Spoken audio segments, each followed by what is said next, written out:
After the buyer has had his initial meeting with his real estate agent, the next step in the home buying process is for the buyer to call his local bank and speak to a mortgage officer, often called a loan officer.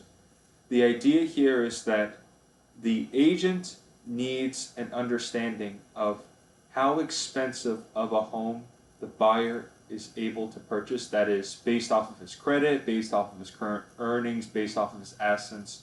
What does he qualify for with regards to a home? So the buyer proceeds to call up a loan officer. It could be a local one. It doesn't necessarily have to be. And ask him for a quote for how much of a mortgage he would be able to get. Usually, the buyer will have a sense of how much of a home he wants to buy. So, for example, maybe he wants to buy a home that's at most $300,000.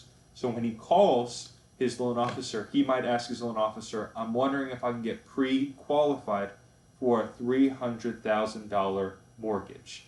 The loan officer would run the gentleman's credit and look at other different factors and ultimately give the buyer a pre-approval letter for what he's qualified for.